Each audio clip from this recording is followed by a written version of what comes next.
Assalamualaikum warahmatullahi wabarakatuh. Perkenalkan, nama saya Rosa Fatika Maharani dari program studi S1 Keperawatan kelas B NPM 2222011138. Di sini saya akan membuat video mengenai praktikum sel prokaryotik. Dimulai dari menyiapkan alat dan bahan, kemudian menggambar sel prokaryotik dan menjelaskan fungsi sel prokaryotik.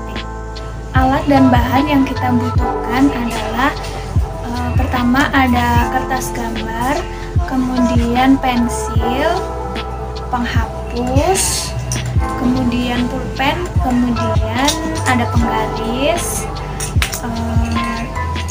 dan pewarna. Di sini pewarnanya saya pakai spidol dan stabilo.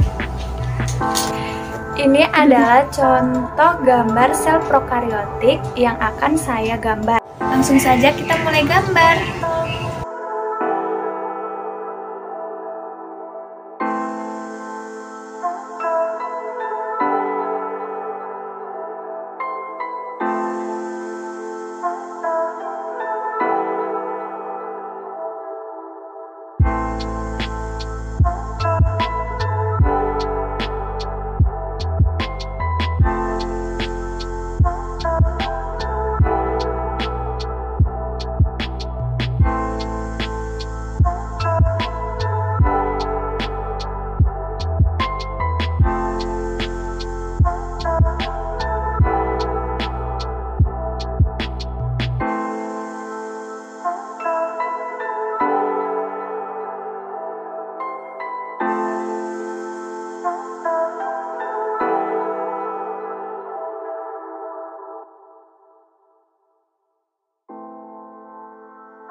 Kemudian saya akan menjelaskan mengenai bagian-bagian dari sel prokaryotik.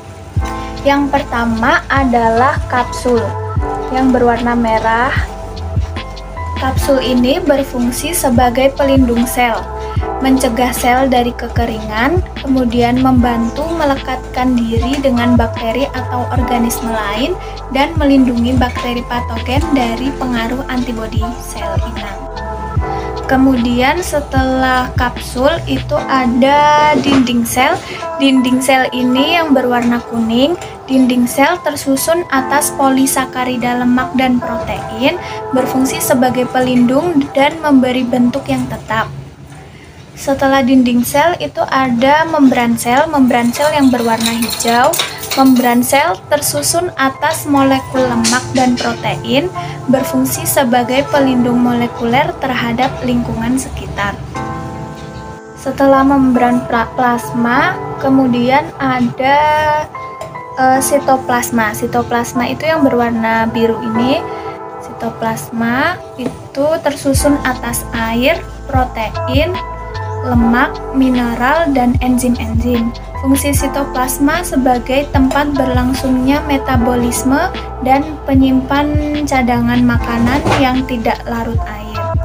Ribosom berfungsi melakukan translasi dalam sintesis protein yang mengubah kode genetik DNA menjadi protein.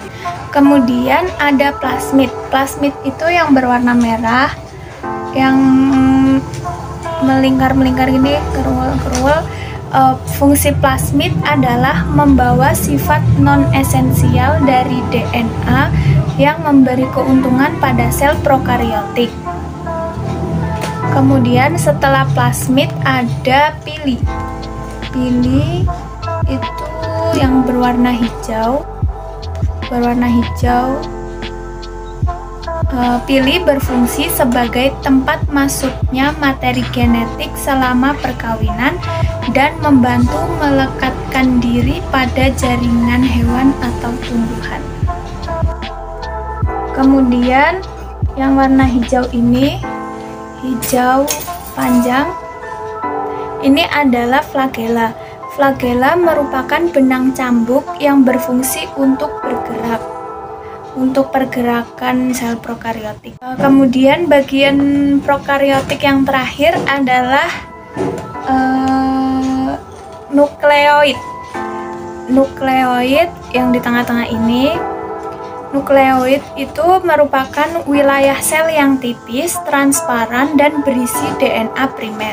Fungsi dari nukleoid adalah sebagai pusat pengatur kegiatan sel, namun tanpa membran inti, sehingga mengalami kontak langsung dengan sitoplasma.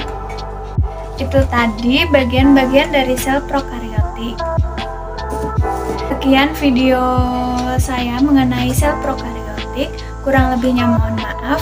Terima kasih. Wassalamualaikum warahmatullahi wabarakatuh.